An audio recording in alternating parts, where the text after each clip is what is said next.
profesor Pinillos comience su última lección magistral de este sexto curso universitario, ustedes me permiten que, con toda sinceridad, agradezca en nombre del Instituto de Ciencias del Hombre a la dirección de la Fundación Palmar y a todo el personal por esta magnífica acogida que hemos tenido. Yo creo que esta sala, con su clima de armonía, de audición y de luz, de acogimiento, ha sido para nosotros no solamente una realidad, sino un símbolo de una magnífica colaboración con la dirección y con todo el personal de la Fundación Palmar. Este es el segundo curso de estos trabajos universitarios y por nuestra parte siempre estaremos abiertos para contribuir de alguna manera a la sociedad, a todos aquellos que como nosotros están interesados en una información científico-humanista en la línea de una educación permanente, siempre abiertos a la historia del mundo. En segundo lugar, tenemos que agradecer a todos ustedes porque para nosotros ha sido ciertamente un testimonio de reconocimiento de nuestro trabajo, que desde los primeros días de enero hasta el día precisamente 30 de mayo hayamos podido tener 4 horas semanales con la sala llena y con unos diálogos que han sido realmente abiertos, constructivos y orientadores para todos.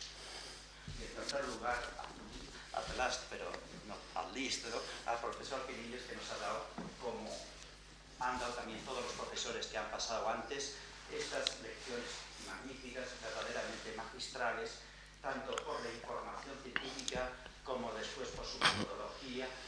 En fin, ya le conocemos a él y estamos encantados de que sea, en cierto modo, que esté en casa, porque pertenece a este pequeño grupo de los que nos preocupamos en un momento, y son es frase precisamente de él, cuando pensamos hace un par de años en la formación del Instituto de Ciencias del Hombre, que quisimos que esto fuera simplemente un lugar de conversación, de diálogo abierto y constructivo sobre los problemas de la máxima actualidad.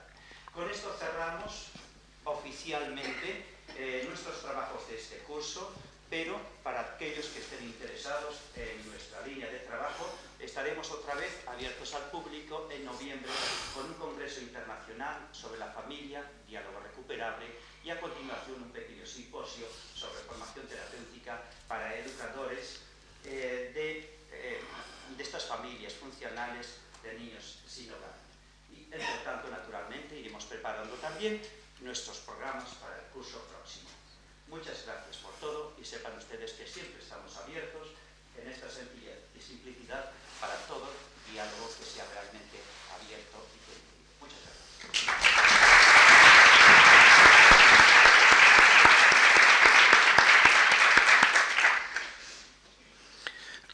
Bien, muchas gracias al profesor Arana, aunque he de advertirle que siempre está uno a punto de estropear las cosas al final, de manera que no se haga todavía muchas ilusiones.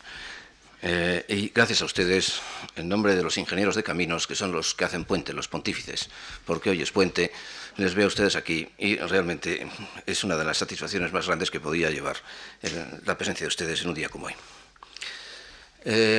A lo largo de estas 4 elecciones que han precedido a la de hoy, hemos visto, recapitulo brevísimamente, unos cuantos puntos que nos conducen a la lección final. Demasiadas lecciones desde un punto de vista, demasiado pocas desde otro, porque el tema es inagotable, el tema es ingente. Y en estas lecciones, tal como lo hemos planteado, vimos en la primera de ellas, el primer día, recordarán ustedes, un intento por justificar la recuperación de la conciencia para su inclusión dentro de un concepto de conducta abierto, de un concepto de comportamiento que incluyese la conducta, y analizamos algunas de las muchas consecuencias y repercusiones negativas, profundamente negativas, que tal exclusión traería consigo. El que la conciencia fuese un objeto necesariamente o debidamente a incluir en el estudio de la psicología no significaba, sin embargo, que pudiera hacerse tal inclusión. Y el segundo día, en una recordarán ustedes con terror, terrible batalla epistemológica con distintas posturas, tratamos de legitimar o de justificar la posibilidad de practicar la introspección.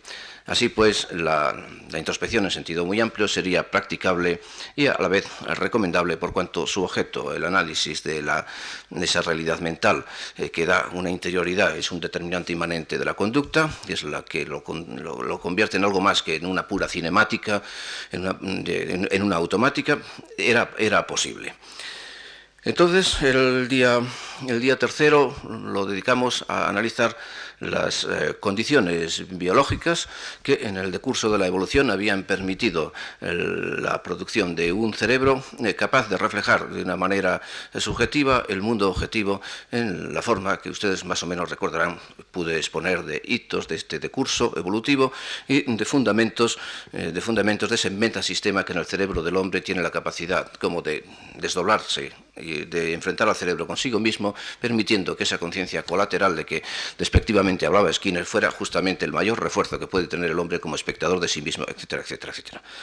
El cuarto día, que fue el último que tuve el gusto de estar con ustedes, tratamos de analizar la conciencia desde sí misma, siendo la conciencia una realidad presente a sí misma en alguna manera, describible y comunicable por un lenguaje intersubjetivo. Decíamos que evidentemente era obligado tratar de acercarnos a aquellos de los científicos y pensadores con una orientación psicológica que más abierta y más directamente se habían preocupado de analizar la conciencia desde dentro, a saber, los fenomenólogos. Expusimos algunas de las, en diversos grados de ensimismamiento, los aportes que estos fenomenólogos habían hecho al respecto, para quedarnos después con la impresión de que la fenomenología rigurosa, a fuerza de querer hacer una ciencia pura de la conciencia, una ciencia rigurosa de la conciencia pura, había dejado a la conciencia encerrada en la inmanencia y por lo tanto difícilmente utilizable por una ciencia positiva. Con eso llegamos al día de hoy, en que voy a tener que, desgraciadamente, mencionar todavía una de las condiciones, una de las condiciones inexcusables para una comprensión de la conciencia, la condición social, su condición de existencia considerada desde el punto de vista social, para tratar después de justificar mi punto de vista, que brevísimamente voy a anteponer a la exposición del tema del condicionamiento social de la conciencia. A saber, creo yo que en la última sesión quedó más o menos en el aire, por lo menos flotando en mi conciencia, ¿verdad? Una grave objeción que tengo naturalmente que exponer ante ustedes porque afecta a todo el planteamiento que he venido haciendo y que voy a tratar de rematar hoy, como Dios me dé a entender. Por una parte, decíamos que de reducción en reducción, es decir, poniendo entre paréntesis hasta la misma existencia del mundo exterior, Husserl había terminado por despojar a la conciencia de todas sus condiciones reales de existencia. Nos presentaba, por decirlo así, una conciencia pura, pero suspendida su realidad, suspendidas sus relaciones con la realidad, se nos quedaba reducida a una especie de fantasma interior o de realidad inmanente, una realidad inmanente, para la cual no había una explicación genética material. En definitiva, veíamos, yo pretendía al menos mostrar esto, que nos dejaba la conciencia prisionera de su propia inmanencia, pugnando inútilmente por alcanzar un mundo del que no había salido y en el cual no se podía fundar, porque justamente lo que Husserl quería hacer era dar una fundamentación apodíctica y no realista, no contingente ni biológica, por lo tanto, no biológica y por lo tanto no contingente de la conciencia. Nosotros, con miras a evitar este encapsulamiento, este inmanentismo, idealismo, en definitiva, de la postura fenomenológica, hemos seguido, en cierto modo, una vía opuesta. Pero al seguir esta vía opuesta, al insistir una y otra vez sobre las condiciones materiales de los hechos conscientes, sobre la biogénesis, sobre las bases neurofisiológicas de la conciencia, podríamos correr, creo yo, el riesgo contrario al de Husserl. Esto es, podríamos correr el riesgo de convertir a la conciencia en nada a fuerza de hacerla depender de todo. Creo interpretar más o menos en este sentido la objeción que el profesor Arana en el diálogo de la última sesión me hizo al respecto. Yo tengo la convicción, y esto es lo que trataré de mostrar ante ustedes hoy, que justamente para lograr presentar una conciencia liberada de sus condiciones, hay que insertarla en ellas. Este es mi punto de vista y esto es lo que voy a tratar, repito, de justificar hoy. En lugar de presentar una conciencia angélica, ¿verdad?, incorpórea, separada de las cosas y surgida no se sabe cómo, por participación de una subjetividad trascendental, nos dice Husserl. Literalmente habla de una die Subjektivität verteilt sich auf Monaden. La subjetividad se distribuye en mónadas. Una mécesis, una participación de la subjetividad trascendental es la que, la que deposita como una especie de cigüeña trascendental la conciencia en cada una de las mónadas o de los individuos. Siguiendo esta línea, correríamos el riesgo de presentar una conciencia humana, les decía a ustedes, despojada de toda realidad y por lo tanto incapaz de llegar a ella. Ahora bien, si la reducimos a su génesis, podemos despojarla de los atributos más propios, tales como el de esa capacidad de totalización o de atribución de sentido a las cosas, que es evidentemente una de las notas que más distingue a la conciencia humana de la conciencia animal. A decir verdad, el riesgo es real, solo que a mi juicio mucho menor que el del intuicionismo angélico, ¿verdad? El presentar las condiciones de las cosas, es decir, el presentar las condiciones de su aparición, contribuye a entender cómo funcionan una vez constituida.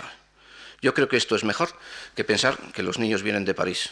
Es decir, ayuda más la embriología a entender lo que es un niño que prescindir de las condiciones en que aparece ese niño y atribuir su aparición a, repito, no se sabe qué, algo que no queda de ninguna manera determinado. Estamos de acuerdo, bueno, yo por lo menos, lo estoy totalmente, en que más o menos la conciencia humana funciona así, como nos la han descrito desde sí misma los fenomenólogos, en sus niveles superiores, funciona así, pero no porque sí. Existen modos de dar razón del fenómeno acudiendo a su origen, sin, por supuesto, reducirlo a este origen. Apelar, a mi modo de ver, a un logos, ¿verdad?, a una conciencia trascendental que se distribuye y se participa de una manera difícilmente comprensible, representa un modo de hablar al que no niego sentido, pero desde luego me parece inadecuado para explicar de una forma efectiva la aparición real de la conciencia en el mundo. De la nuestra, la conciencia de un bios inserta en una historia. La conciencia no consiste en sus condiciones. ¿Cómo va a consistir en sus condiciones? Ciertamente que no. Pero sin ellas, sin esas condiciones, no habría conciencia. Y sin una consideración de esas condiciones, no podría darse razón de la conciencia. Dicho de otra manera, perdonen ustedes la insistencia en este punto, pero me parece que es absolutamente crucial para la buena comprensión de lo que yo he pretendido decir aquí. Una conciencia incondicionada resulta tan ininteligible, por lo menos, ¿verdad?, yo creo que más, que una conciencia reducida a sus condiciones, y no digamos que una conducta sin conciencia. Las condiciones lo son siempre de algo, y de algo distinto de ellas mismas. Y el que unas cosas dependan de otras no significa que carezcan de entidad propia y que tengan una función propia. Ese es claramente, repito, mi punto de vista.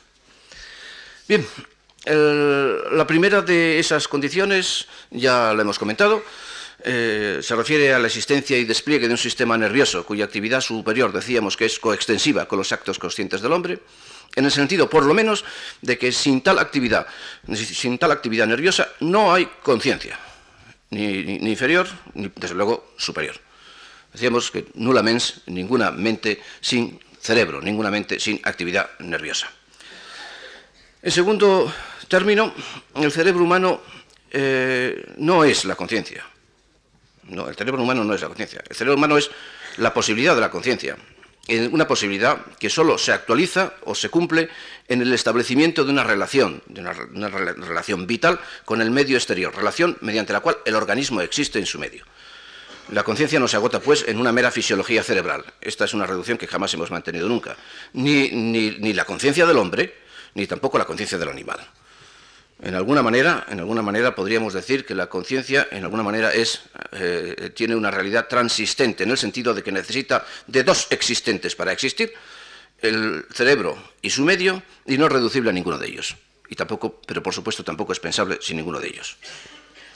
Pero a todo esto hay que añadir, en el caso del hombre, que la plenitud humana de los actos conscientes no se actualiza sino en un medio social, en un medio de cultura, al que algunos, para diferenciarlo del medio de los animales, llaman mundo, y al que yo voy a llamar más directamente historia, medio histórico.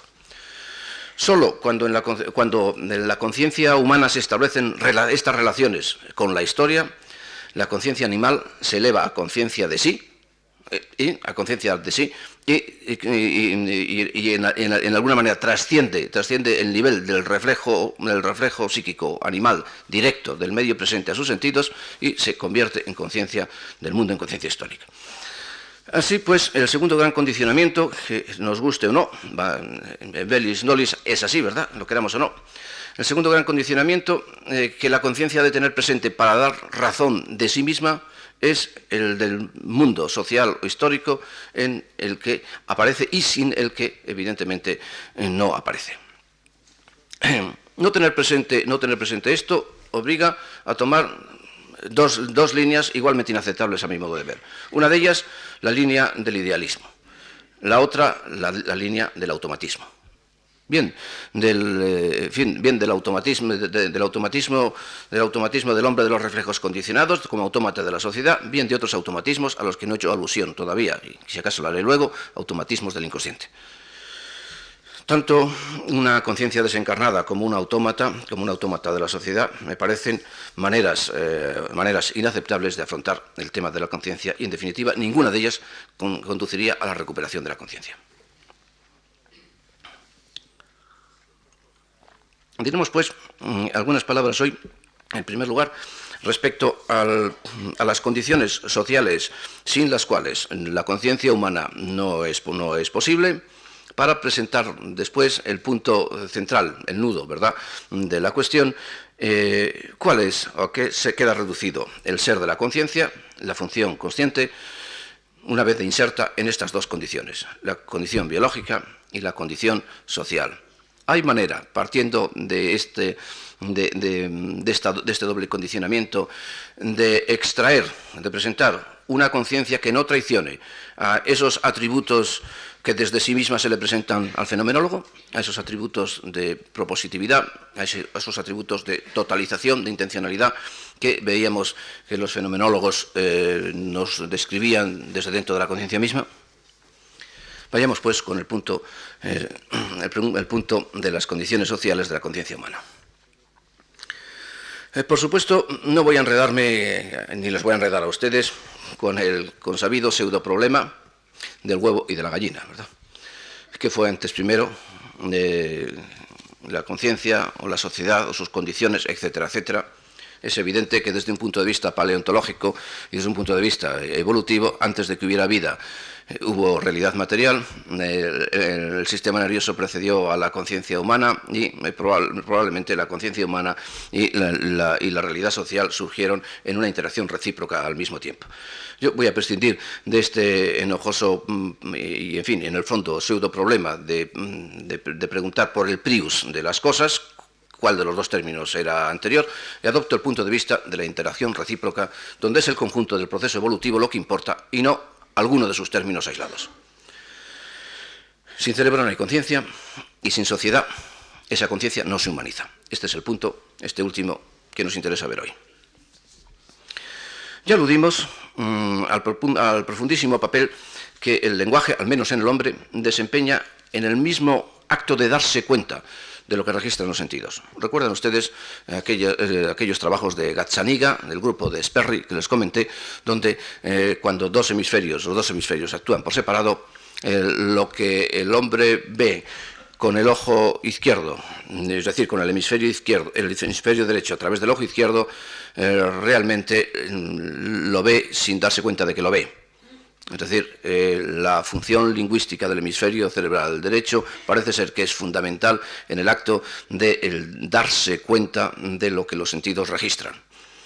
Erickson, desde otros puntos de vista muy distintos de los de Gazzaniga, ha llegado también a unas conclusiones muy semejantes, es decir, manifestando la profundísima función manifestativa, de manifestación de los estímulos en realidades conscientes que el lenguaje desempeña. Todo el problema de la subcepción, es decir, de percepciones que realmente registra el cerebro y a la que respondemos sin darnos cuenta de la que respondemos, están vinculadas evidentemente a la palabra. No vamos a hablar también de todos los condicionamientos semánticos que están influyendo constantemente en la connotación que nosotros damos a las palabras, sin tener ninguna conciencia, normalmente, sin ninguna toma de conciencia de que la connotación que estamos dando a esas palabras tiene unos condicionamientos muy concretos. Me estoy refiriendo a estudios como los de Volkova, etcétera, sobre los que no hay materialmente tiempo de insistir. Lo mismo podríamos hablar de las agnosias, etcétera, etcétera, y no digamos nada que la elevación de ese darse cuenta elemental,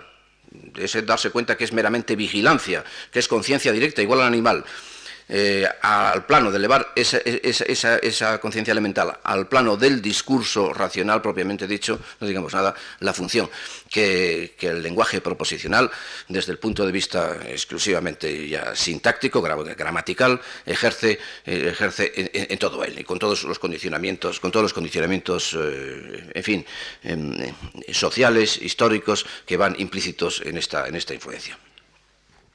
El lenguaje proposicional, el lenguaje del hombre, el único lenguaje verdaderamente pleno, es el medio en que se apoya y objetiva el pensamiento, ¿verdad? El medio por el que la cultura acumulada por otros hombres se representa en nuestra conciencia y la eleva sobre lo inmediato, poniéndola en comunicación con el depósito cultural del pasado, etcétera, etcétera, etcétera, etcétera.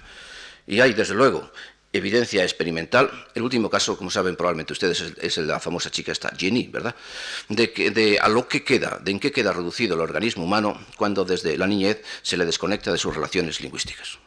Cuando el niño queda desconectado desde su niñez de sus relaciones lingüísticas, es decir, no tiene modelos en virtud de los cuales aprender a hablar, sus funciones cognitivas superiores, la parte, digamos, superior de la conciencia, la propiamente humana, la conciencia de sí y la conciencia de sus relaciones con el medio, quedan disminuidas hasta unos niveles de regresión propiamente animales. Y no solamente esto, no solamente esto, sino que incluso parece ser que la misma capacidad vital, la misma viabilidad biológica del organismo humano queda disminuida cuando al organismo humano se le priva de la adquisición de esta dimensión lingüística de su actividad consciente. Pero el lenguaje, señores, el lenguaje es un hecho social indiscutible. Nadie inventa su propio lenguaje del todo. Es un hecho que recibimos de la sociedad, y sin apelación a él, esas funciones intelectuales superiores de que hablábamos, se volatilizan. Es decir, el fenomenólogo, y es a lo que iba, el fenomenólogo puede describir y está describiendo su experiencia interior desde un lenguaje determinado que le está condicionando por muchas epoges, por muchos Einklammer, por muchos paréntesis y por muchas suspensiones y reducciones que vaya haciendo. Utiliza un lenguaje y ese lenguaje es mucho más profundo que las posibilidades de parentetizar las cosas que conscientemente se puede proponer. El lenguaje, querámoslo o no, es la condición de la plenitud consciente en el hombre y la condición del análisis de la conciencia desde sí misma. Por lo tanto, en fin, ya desde este mismo punto de vista habría que tener presente que los propios análisis, como también veíamos el día pasado, que nos presenta la fenomenología, son de un tipo de conciencia. Aquel tipo de conciencia cuyo análisis está propiciado, está facilitado por la cultura occidental, más o menos fáustica, pero no por la cultura oriental, mucho más pasiva, mucho más propensa al nirvana. Es decir, la conciencia de los fenomenólogos no es la conciencia del hombre. Es una conciencia condicionada a la que cabe ayudar, creo yo, desde fuera de la fenomenología, haciéndola tomar conciencia de sus condiciones y de limitaciones que ni Husserl ni Brentano tuvieron presente, porque no podían tenerlas presentes en su época. Cabía pensar, claro, y cabe pensar, que los sordomudos piensan y tienen una conciencia humana, aunque disminuida en muchos aspectos. Desde luego que sí, no vamos a ponernos a discutir especialmente este punto, pero hay que reparar en que el lenguaje proposicional no agota ni todo el lenguaje, aunque es el principal lenguaje, ni agota las relaciones sociales, de trabajo, afectivas, etcétera, dentro de las cuales un sordomudo se mueve. Un sordomudo sin relaciones sociales, ningún tipo de lingüistas ni de ningún otro tipo quedaría reducido como estos niños ferales, estos hombres lobos, como esta Jenny. También hubo en Pontevedra un caso de este tipo, ¿verdad? Que, por cierto, como suele ocurrir tantas veces, murió muy tempranamente sin que además nadie la estudiara. Uno de los pocos casos que ha habido de niños abandonados, abandonados desde su infancia. Estuvo recluida en un hospital de Pontevedra y solo muy tarde, ya demasiado tarde, se dieron cuenta de que no era una oligofrénica profunda, sino era una niña que había carecido de esta inserción en sus condiciones sociales comunitarias en el tiempo en que debía haberlas tenido. Quiero decir con esto, intento decir con esto, no analizar el caso de los sordomudos, sino apuntar que, si bien es cierto que el lenguaje es una condición inexcusable para que el hombre alcance la plenitud de su conciencia, el lenguaje no es sino uno de los elementos que configuran la vida consciente del hombre y no ciertamente sin riesgos. Yo creo que entregar el análisis de la conciencia al análisis lingüístico es una manera, y exclusivamente lingüístico, de presentar al hombre un logos desconectado también de sus relaciones prácticas y, en definitiva, una manera de entregar la conciencia a cualquier ideología. Así claramente lo pienso y así claramente lo digo.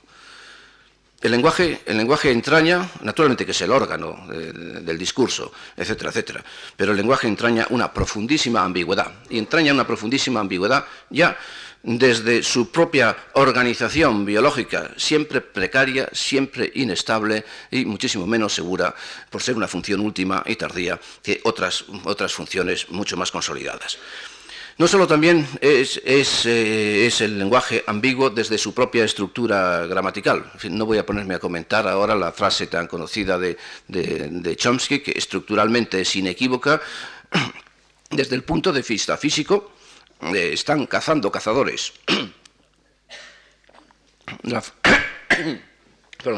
La famosa frase de Chomsky, they are hunting hunters, y están cazando cazadores que, sin variar en un ápice en su estructura fonetográfica material, es realmente un semillero de ambigüedades a la hora de su interpretación.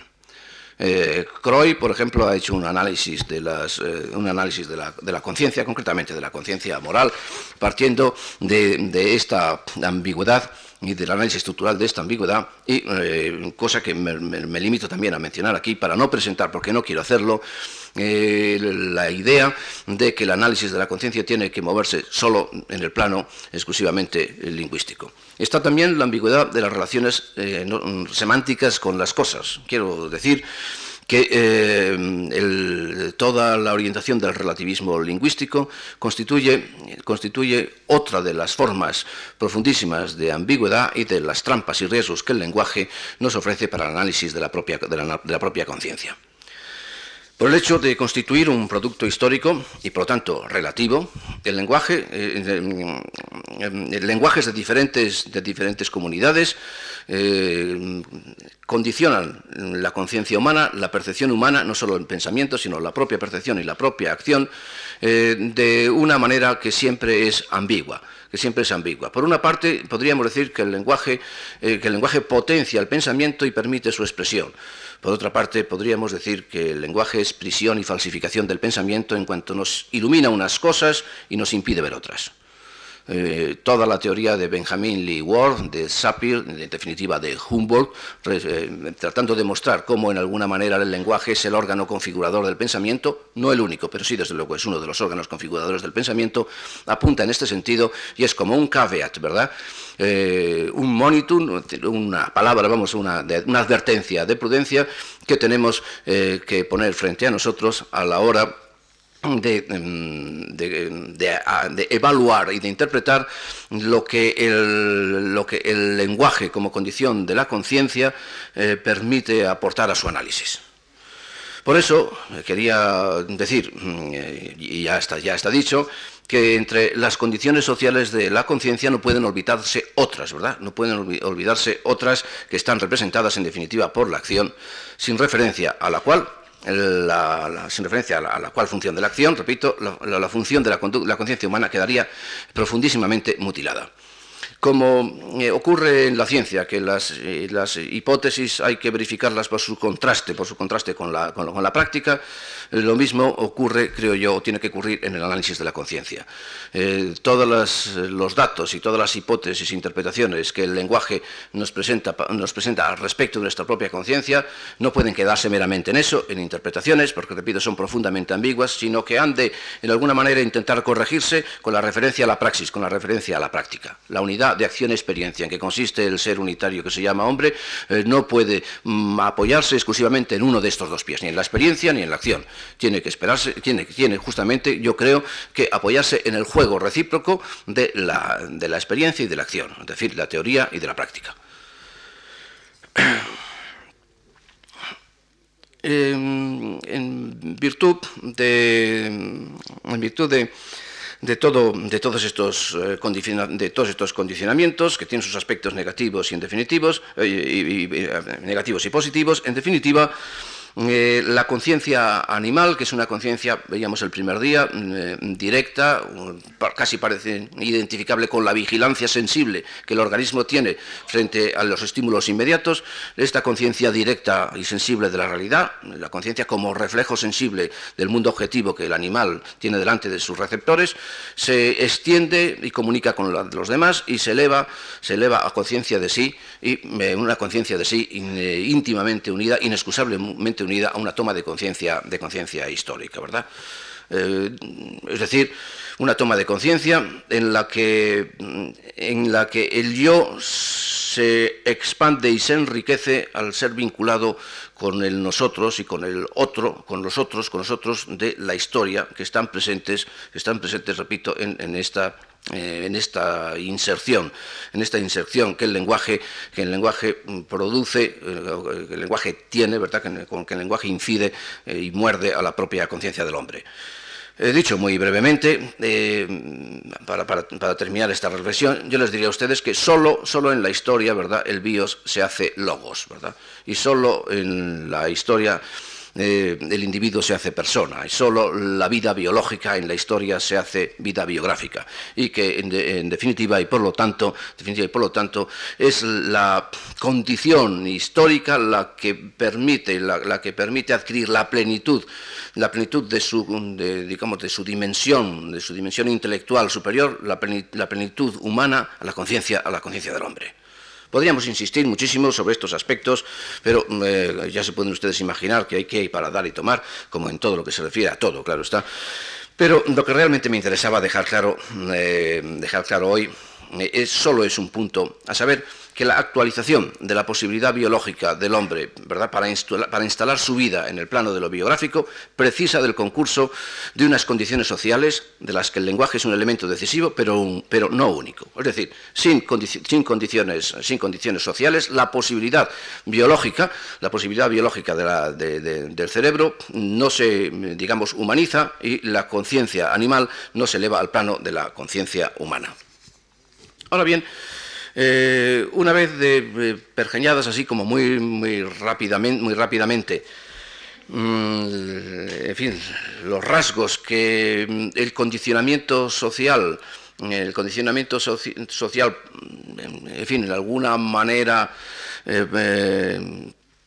presenta, ¿verdad?, los rasgos más característicos que este condicionamiento social presenta para la elevación de la conciencia a su plano propiamente humano, nos queda por ver, claro está, por preguntarnos, o por responder a la pregunta que nos hacíamos al principio. A saber, ¿cuál será el estatuto funcional propio de una conciencia dependiente de tantas condiciones? ¿En qué quedará en algo una conciencia dependiente de tantas condiciones biológicas, de tantas condiciones ecológicas y finalmente de tantas condiciones sociales, históricas, lingüísticas, etcétera, etcétera? ¿Será posible respetar y mantener dentro de un planteamiento genético biogenético y sociogenético, como evidentemente yo estoy manteniendo aquí, será posible respetar y extraer de estas condiciones esos atributos de intencionalidad, de totalización, a que hacían alusión los fenomenólogos. Esa es la cuestión. Por lo pronto, es obvio que los atributos que los fenomenólogos describen respecto de la conciencia humana no son invenciones absolutas, no son invenciones, sino que son testimonios más o menos relativos, como todos estos testimonios, ya lo sabemos, de lo que efectivamente acontece en el ámbito de nuestra intimidad. Qué duda cabe que un montón de piedras se convierte en un paisaje porque nosotros totalizamos el conjunto de datos que nos llegan y en esa totalización cada uno de sus elementos adquiere un sentido que no tendría, es decir, un sentido, una significación que no tendría fuera de esta totalización. Cuando a Einstein, Feigl, me parece que fue Feigl, le preguntó poco antes de morir si en el mundo físico cuatridimensional que Einstein había pergeñado en su física tendría cabida la conciencia, Einstein con este humor habitual, ¿verdad? Y un poco socarrón que le era característico, le respondió: mire usted, Feigl, si no fuera por la conciencia, el mundo sería no más que un montón de basura. Qué duda cabe que el reflejo que el hombre tiene del mundo objetivo no es un reflejo pasivo, no es un reflejo sensorial, exclusivamente sensorial, es un reflejo, digamos, intencional, un reflejo reflectante, iluminador, que confiere sentido o descubre el sentido que un animal no confiere o no descubre al mundo que tiene delante. ¿Cómo vamos a dudar de esto? A mí por lo menos me parece evidente. Ahora, el problema es si esa capacidad de conferir sentido, de totalizar la realidad, que diferencia al reflejo intencional del hombre del reflejo más pasivo y sensorial del animal, es posible de extraer y tiene lugar o tiene cabida dentro de un planteamiento genético como el que aquí hemos estado intentando abordar.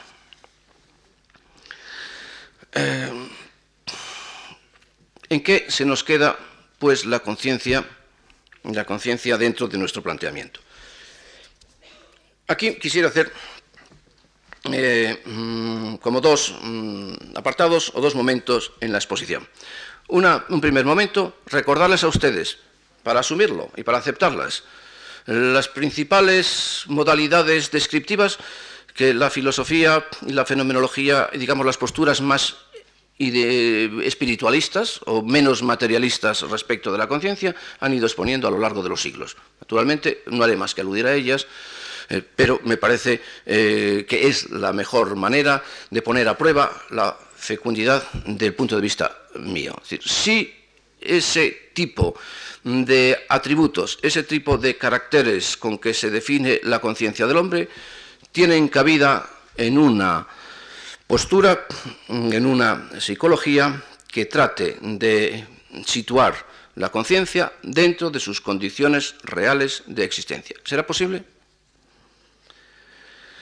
Aristóteles decía ya que la conocida frase que la psique, ¿verdad?, psique, era en cierto modo todas las cosas.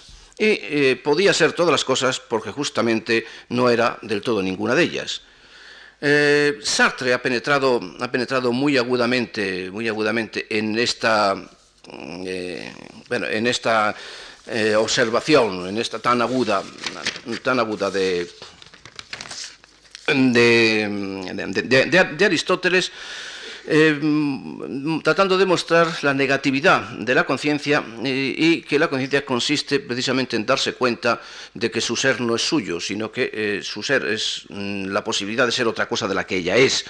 Quiero decir que tanto en Aristóteles como en el comentario que Sartre ha hecho a este tipo de negatividad de la conciencia, como en la teoría de la inexistencia intencional, ¿verdad?, de la Edad Media, como en la postura de la cuasi relación en que Brentano concretamente situaba la intencionalidad, relación por parte del polo subjetivo, pero sin término por parte del polo objetivo.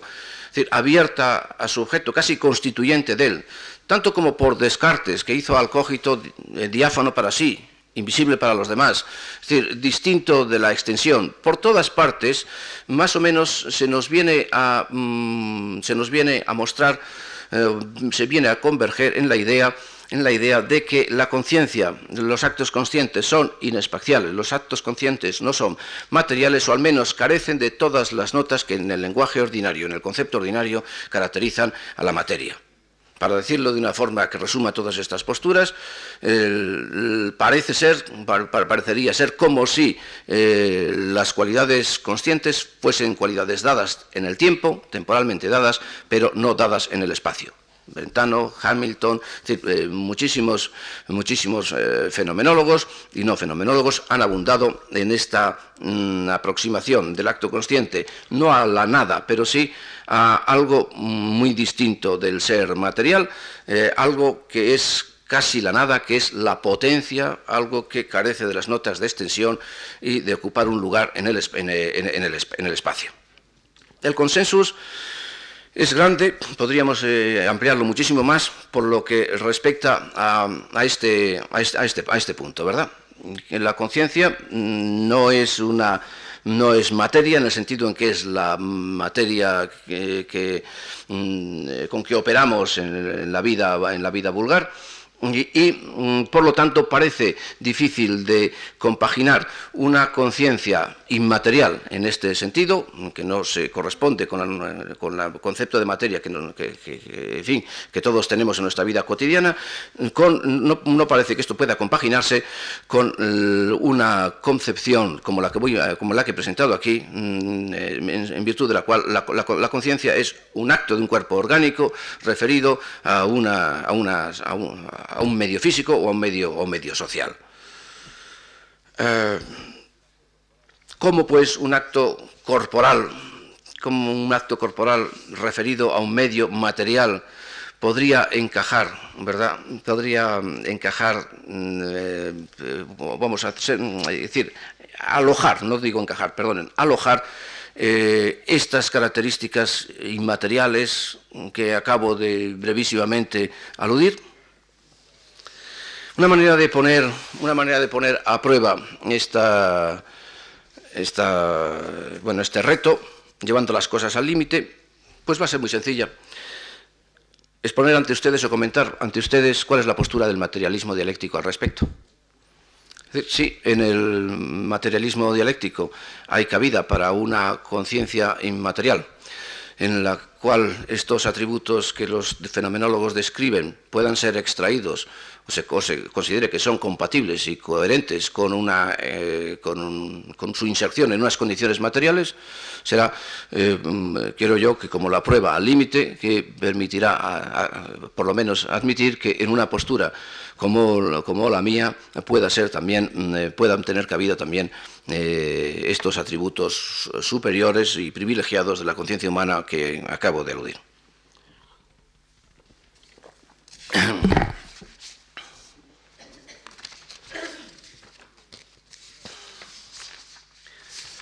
Nada menos que Marx,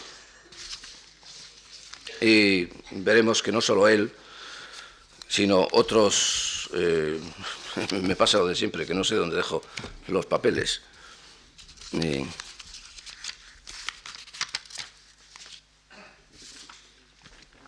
Por aquí aparecen. Y repito, y no solo, por supuesto, no solo él,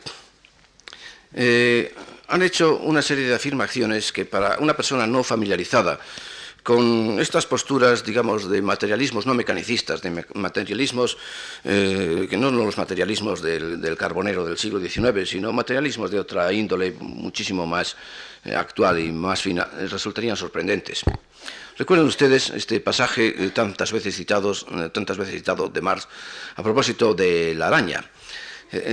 Cuando compara a la araña, las operaciones que realiza la araña con un tejedor y las operaciones que realiza la abeja al construir sus celdillas de cera con los arquitectos, a los cuales dice que en alguna manera avergüenza por la perfección de sus construcciones y de sus realizaciones.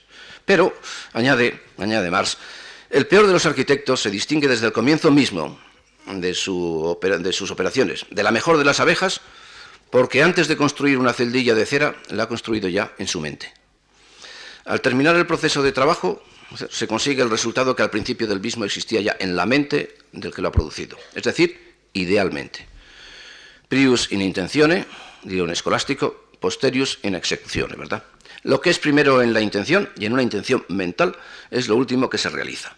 La conciencia humana, dentro pues de esta concepción, refleja intencionalmente la realidad, mentalmente la realidad, y además toma conciencia de sí misma como ser que posee esa propiedad de reflejar idealmente y virtualmente el mundo exterior. El animal actúa, pero el hombre posee idealmente sus actos y esto es lo que posibilita su modo peculiar de acción. En uno de tantos, de los muchos libros que dentro de la psicología soviética se ha escrito sobre el problema de la conciencia, una autora muy destacada y muy representativa del punto de vista general, como es, por ejemplo, también el punto de vista de Spirkin y de tantos otros, Sorokhova, dice a propósito de la conciencia lo siguiente, que la imagen ideal de un objeto, que su reflejo subjetivo no es espacial, ni es extenso, no es material, carece de extensión y de otras propiedades materiales. Todas esas propiedades materiales, como la extensión, pertenecen a la cosa objetiva y no a la imagen psíquica de la cosa. En el sentido noxiológico, y la conciencia es conocimiento, añade, la materia y la conciencia son opuestas. La conciencia no es materia, igual que la materia no es conciencia. Lo cual no quiere decir que la conciencia caiga de las nubes y que la conciencia no sea un modo de acción superior de la materia. Esto naturalmente no lo dirían. Pero sí, taxativamente, admiten que la conciencia no es materia, igual que la materia no es conciencia. Y por citar otra fuente de mayor autoridad en el materialismo dialéctico, recordemos estas frases que Lenin escribía refutando el concepto de materia hiperinclusivo, ¿verdad?, de Ditkin y de muchos otros materialistas mecanicistas de su tiempo. El error, decía, es aquí evidente, que el pensamiento y la materia son reales, es decir, que existen, es verdad, pero calificar el pensamiento de material es dar un paso en falso.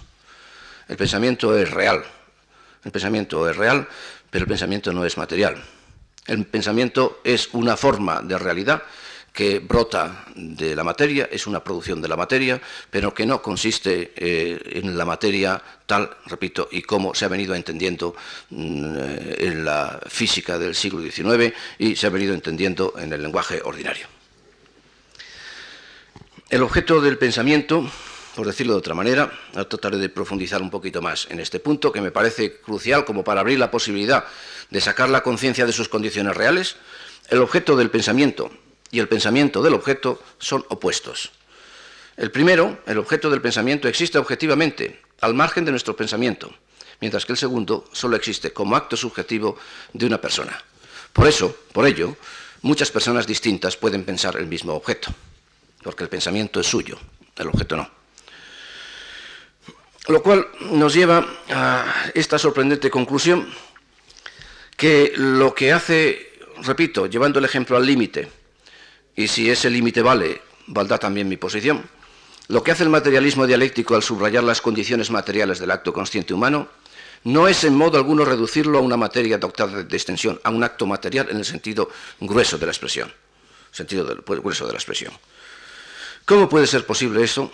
Pues una de las constataciones inmediatas que tendrán todos ustedes ya en la punta de la lengua, porque depende de lo que uno entienda por materia. Evidentemente, comienza la cuestión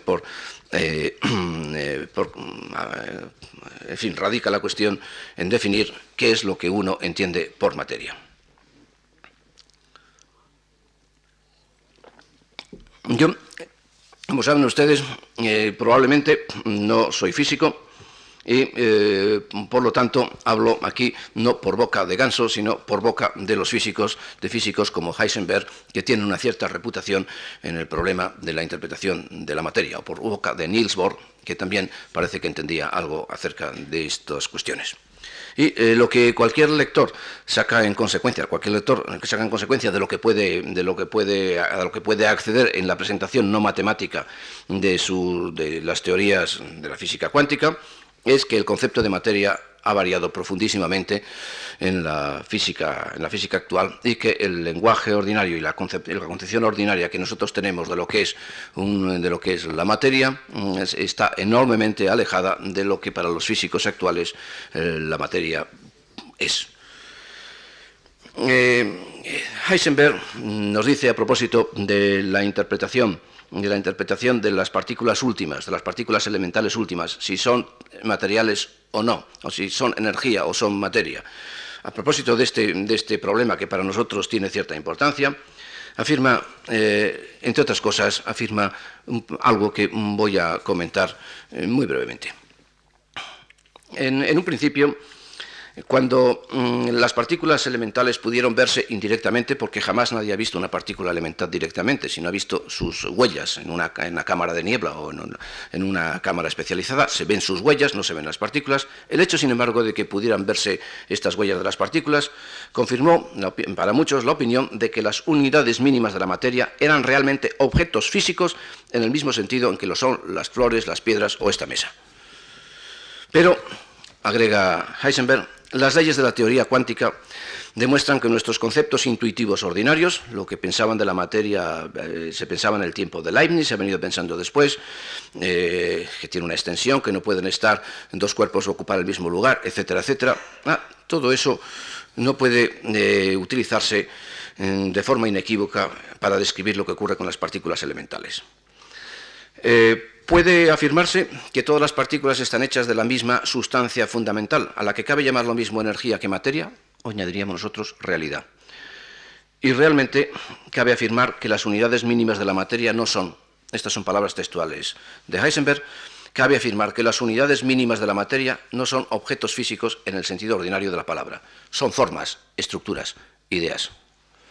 Con ese concepto de la materia podemos acercarnos más, dentro de una concepción como la que yo presento, a un acercamiento, a una incorporación, a una recepción de lo que puede ser la conciencia. Con lo cual, repito, la divisoria establecida por Descartes entre el pensamiento y la extensión parece que ha comenzado a resquebrajarse. Hay otro aspecto del problema del que en algunas conversaciones con físicos teóricos a los que, en fin, que han tenido la amabilidad de discutir conmigo estas cuestiones, también podrían tener algún interés al respecto. Respecto de esa propiedad de extensión que ha venido atribuyéndose desde Descartes a toda la materia y que en alguna manera es lo que está dificultando para pasar de una operación material como es una alteración bioquímica del cerebro, unos impulsos nerviosos, a una manifestación que es inobservable desde fuera y que por lo tanto carece de extensión. Esa, señores, es la dificultad.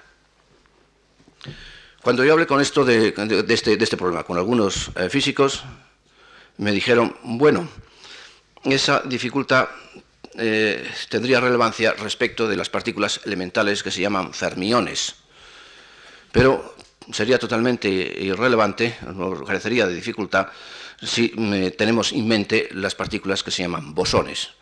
Porque las partículas que se llaman bosones, en fin, en atención al inventor, un físico inventor o descubridor de este tipo de partículas, no solamente ocurren que dos partículas pueden tener el mismo momento cuántico, dicho de otra manera, estar en el mismo lugar al mismo tiempo, sino que tienden a ello. Es decir, al llegar a un determinado nivel de profundidad en el análisis de la materia, el concepto de espacialidad y de impenetrabilidad de los cuerpos, el concepto de extensión, se desvanece. Si se desvanece por abajo, ¿no podrá también, en alguna manera, pienso yo, desvanecerse por arriba? Si la energía se puede convertir en materia, la materia no se puede convertir en energía. Y, en definitiva, esa actividad energética del cerebro no puede en alguna manera sustraerse a la condición de espacialidad, que es la que ha venido obstaculizando constantemente la unión de lo material y de lo mental, lo que ha venido en definitiva en gran manera, en fin, apoyándose el dualismo que nos ha aquejado, que ha aquejado la psicología. Yo pienso que sí. Yo pienso que aunque un acto, ¿verdad?, de un cuerpo vivo, el acto consciente no tiene extensión, es inobservable. En esto hay pocas dificultades pocas dificultades al respecto por ninguna de las múltiples escuelas que se han ocupado del asunto en profundidad. Por lo tanto, creo yo que determinar las condiciones de existencia de estos actos no equivale a hipotecar esos supuestos atributos, esos atributos superiores de la conciencia humana. Dicho de otra manera, una conciencia humana extraída de sus condiciones reales de existencia puede ser una conciencia inespacial, un acto inespacial, un acto no observable desde fuera, que se aproxime enormemente al concepto de inmaterialidad que ha venido manejándose a propósito del alma y a propósito de la conciencia en las posiciones más tradicionales. Esa conciencia, ese acto consciente es inobservable. Lo es porque si no se observaría. Y gracias a ello el hombre cuenta con una interioridad suya, propia, que no es inderivada, no es originaria, es producto de una actividad material, pero sí es privada, sí es suya, sí es propia y solamente suya. Gracias a este carácter privado, inobservable, puramente subjetivo de sus vivencias, el hombre no está, en definitiva, del todo desnudo, y no es del todo asumible por sus condiciones exteriores. Esa conciencia, ese acto consciente, al poder ser inobservable, al carecer de partes, puede ser totalizante. Por eso puede reobrar sobre el propio cerebro como un modo de acción superior, porque justamente no tiene partes. Creo yo que es en esa conciencia como acto de ese metasistema en el que el cerebro se desdobla y se eleva a un modo de acción superior, capaz de reobrar sus propias condiciones, lo que le permite al hombre saberse a sí mismo, saber que vive y en definitiva no ser un autómata, ¿verdad? En definitiva, porque su acto no tiene partes, puede poseerse a sí mismo. En definitiva, creo yo que el acto material que procede de unas condiciones materiales puede ser un acto humano, porque puede ser un acto que se eleve por encima de ese nivel de partes, extrapartes, de impenetrabilidad en que discurre la materia, y puede poseerse a sí mismo, porque la autoposesión en este sentido tiene como condición, desde luego, el carecer de espacialidad, el no tratarse de una entidad que tenga partes, extrapartes. En definitiva, voy a concluir enseguida. Como resumen de lo que a lo largo de estos días y en el curso de la lección de hoy les he intentado apuntar, creo yo que puede afirmarse con toda razón, que la conciencia no es originaria, porque nada lo es en el mundo, ni la conciencia ni nada. La conciencia es un producto del ser, es un producto de su desarrollo biológico y social. Está determinada y no es originaria ni es inderivada, pero a su vez es un producto capaz de reobrar sobre sus propias condiciones y de potenciar con nuevos modos cualitativos de acción el desarrollo del ser que la ha producido. Ese es, a mi juicio, el modo propio de insertar la conciencia en el ser. La conciencia es un producto del ser que reobra sobre el ser que la ha producido, ampliando sus posibilidades y elevándolas a un nivel de acción superior. Solo así es inteligible la aparición de la conciencia, creo yo, no trayéndola desde fuera del ser, sino desde dentro del ser, y solo así es capaz de reobrar sobre algo de lo cual procede y con lo cual está ligado por unas relaciones de procedencia. La conciencia, señores, no, a mi modo de ver, no es incondicionada, no está indeterminada, desde luego, pero a la vez es condicionante y determinante. Y es condicionante y determinante por la paradójica vía de que conoce las propias condiciones que tiene. Por eso, exponer a la conciencia fuera de sus condiciones es cerrar el paso a una posibilidad de explicar el camino de su liberación. La conciencia está determinada, pero solo puede indeterminarse, está condicionada y solo puede incondicionarse haciéndose cargo de sus propias condiciones. Camino que absolutamente se excluye si se la presenta ya desde el principio fuera de toda condición. La conciencia es, creo, un reflejo del mundo objetivo, pero un reflejo intencional, un reflejo reflectante, iluminante, que introduce en la vida un quale nuevo, una cualidad nueva, la del conocimiento. Conocimiento que trasciende los hechos inmediatos del medio y los abre estos hechos al mundo de los hechos posibles. En suma, la conciencia humana es el término de una evolución donde para hacer una recapitulación rapidísima de lo que hemos venido diciendo, donde la irritabilidad protoplásmica del protoplasma se hace por evolución conducta sentiente, esta se hace luego comportamiento significativo para un yo consciente de sí mismo, y a través todo ello de una toma de conciencia histórica, donde el yo se hace otro en comunicación y en comunidad con otros yos o con otros seres. La conciencia consiste, en suma, en el acto en que el ser conquista sus propias posibilidades. Como fruto de sus condiciones, y no porque sí, la conciencia humana es la gran posibilitadora de la existencia. Merced a ella, merced a la conciencia, el hombre sabe que vive, posee una interioridad verdaderamente suya, toma conciencia de sus relaciones con la realidad histórica y no se limita a ejercerlas, las posee y las maneja y las amplía, y gracias a ella no se limita al hombre a responder a la realidad, sino que el hombre responde de sí en unión de otros hombres. Merced a ella, la conducta humana no es solo respuesta, sino propuesta y posibilitación. La conciencia es la gran posibilitadora de la historia.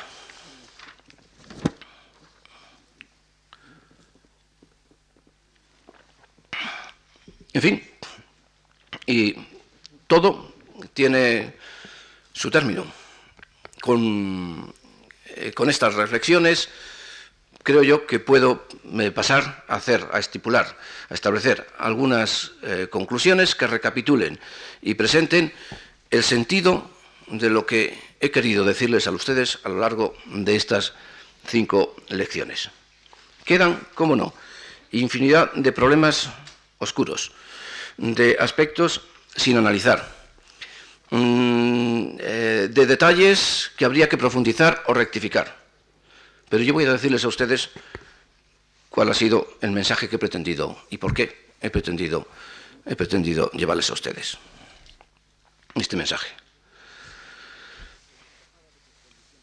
Les decía antes que despojada de sus condiciones de existencia, vinculada a lo sumo, ¿verdad?, al lenguaje introspectivo, la conciencia se evade de la realidad y se convierte en un espectro o en un pseudologos justificador y legitimador de las ideologías más diversas. Solo presentando a la conciencia inserta en sus condiciones es posible no rechazarla, que la ciencia no la rechace y, por lo tanto, huir de una de las ideologías más perniciosas para el devenir, para el decurso del hombre, que es la ideología del hombre autómata. Ambos aspectos, el aspecto del idealismo y el aspecto del automatismo, en definitiva, son producto de un error de principio, de pretender presentar a una conciencia fuera de sus condiciones que asusta a la ciencia y que le lleva a la ciencia entonces a desarrollar un concepto de conducta humana donde los estímulos y las respuestas son más o menos el producto de una enorme oquedad, o de unos circuitos automáticos, o de un conjunto de reflejos, donde la conciencia, como órgano de autoposesión cognoscitiva y lúcida del hombre que la ejerce, no tiene cabida. ¿Y por qué insistir tanto en esto? Por una razón obvia. Porque nuestra cultura, la cultura contrarreformista española, no solamente no ha recibido, a mi modo de ver, como es debido, no ha facilitado el clima de recepción de un pensamiento evolutivo, de un pensamiento dentro del cual se pueda plantear esto, sino que durante largas y claras etapas de su historia ha rechazado este pensamiento genético clarísimamente como un pensamiento materialista en el peor de los sentidos y más vituperable de los sentidos del término. No porque no lo ha rechazado en el sentido, digamos, de una presentación de la conciencia como elaboración y desarrollo de una materia y de una biología, sino lo ha presentado en bloque como la reducción de la conciencia a un nivel de actuación material grosero en el que evidentemente jamás tendría cabida una cosa tan sutil, tan delicada como es la conciencia humana. Porque en nuestro medio cultural español, repito, un pensamiento capaz de dar razón de las condiciones en que aparece la conciencia no ha tenido posibilidad de desarrollo, es por lo que quizás a destiempo, porque yo no sé si este ciclo tendría mucho sentido en otro sitio, no lo sé, quizás sí, quizás no, es por lo que me he esforzado, no en menoscabar o en rechazar las cualidades propias de la conciencia humana, todos sus atributos privilegiados que naturalmente recibo, admito y respeto y acepto, sino no en el sentido, repito, de rechazar esos atributos, sino que justamente el tratar de darles una explicación racional dentro de un pensamiento racional, presentar una manera de afrontar su tratamiento sin necesidad de recaer en pensamientos irracionales que lleven al rechazo, en definitiva, al que tenga una mentalidad científica, al rechazo de la conciencia y a presentar el homo psicologicus como un conjunto de reflejos o como un autómata. Paradójicamente, pues, es, según mi punto de vista, al situar a la conciencia en sus verdaderas condiciones, en sus condiciones reales de existencia, cuando se hace de ella de un modo real y efectivo la gran posibilitadora del ser, la que libera al hombre haciéndole tomar conciencia de sus condicionamientos reales, reservándole un lugar privado, personal, a esa conciencia en el conjunto de la sociedad que pertenece, sin duda, pero no absolutamente. Como todo, el hombre es él y sus relaciones, depende de otras cosas, pero también depende de sí mismo. Entonces no hay que pensar de ninguna manera que porque pongamos en dependencia la conciencia de sus condiciones, la conciencia se esfuma, se volatiliza en sus condiciones y queda reducida a la nada. Por el contrario, la conciencia cobra toda su plenitud y funcionalidad dentro de sus condiciones y se convierte en un fantasma nocivo que en definitiva lo que lleva es a un pensamiento reaccionario. Es decir, una conducta desencarnada lleva a su rechazo por la ciencia y a que la ciencia postule la existencia de un hombre automático que no es más que un autómata de la sociedad, que está más allá de la libertad y de la dignidad. Yo creo que es por el camino de considerar honestamente las condiciones de la conciencia, al fin y al cabo somos hombres hechos de carne y hueso, por el camino de considerar las condiciones biológicas y sociales reales en que esta conciencia se desarrolla, por las que podemos poner a la psicología y a la propia conciencia en el camino de la liberación, que no es otro que el conocimiento y el reconocimiento por la toma de conciencia histórica de sus propias condiciones. El camino hacia la conciencia incondicionada pasa por el descubrimiento de sus condiciones. Repito, el camino hacia una conciencia incondicionada, siempre un ideal que jamás se conseguirá del todo, al que asintóticamente podremos irnos aproximando, no es el camino del idealismo. Ese camino tiene consecuencias nocivas. La entrega a una ideología de uno y otro tipo, y en el momento actual la entrega a la peor de todas las ideologías, que es a la ideología del hombre autómata, para el cual la conciencia no es más que un conjunto de reflejos condicionados, un conjunto de operantes. El hombre de más allá de la libertad y de la dignidad. Para situar al hombre dentro de su libertad y de su dignidad. Para justamente, repito, insertar al hombre en el camino de su propia liberación, hay que presentar, es preciso que la psicología y las ciencias del hombre en definitiva presenten una conciencia instalada en sus propias condiciones, de las cuales es producto, pero no un producto cualquiera, sino un producto capaz de reobrar sobre ellas, descubriéndolas y conociéndolas. Es, en definitiva, repito, ¿verdad?, es, en definitiva, insertándola en estas condiciones reales y no evitándolas ni desconociéndolas. Este es mi reproche, este podría ser mi reproche a una psicología de la conciencia que no tuviera en cuenta su génesis, es insertándola en sus condiciones reales, como la conciencia puede liberar verdaderamente al hombre. En ninguna parte está dicho que omnia turpia, ¿verdad?, omnia naturalia turpia son. No todas las cosas naturales son torpes. De esa torpeza de las cosas naturales sale el espíritu del hombre. ¿De dónde iba a salir si no? ¿De dónde iba a aparecer? ¿Por qué es cotillón? Íbamos a introducir la conciencia del hombre, sino a través del camino natural que ha seguido el decurso de toda la evolución de la realidad. Cuando ha habido una evolución de la realidad, tal como ha habido, y no se han ido creando las cosas por escotillón, por actos aislados, sino a lo largo de un proceso evolutivo, alguna razón hay que suponer que todo ese decurso evolutivo tiene con respecto a la aparición de la conciencia humana y del fenómeno humano. Está todavía por recogerme, a mi modo de ver, todo el significado que tiene una biología evolucionista para la teología. En fin, no quiero retenerles a ustedes más, realmente sin necesidad, porque lo que quería decirles malamente, pero ya está dicho. La verdadera liberación del hombre, a mi modo de ver, es la que se nutre de un conocimiento honesto de sus condiciones, entre las cuales condiciones hay que incluir sus condiciones materiales, biológicas y sociales. Y es en ese espíritu, ¿verdad?, dentro de este espíritu, dentro del que he querido presentar a ustedes el tema, ¿verdad?, el inmenso y fascinante problema de la conciencia humana. Desde lo más profundo de ella, de la mía, para ustedes y para la institución que nos ha cobijado estos días, y para los que no han estado presentes con nosotros los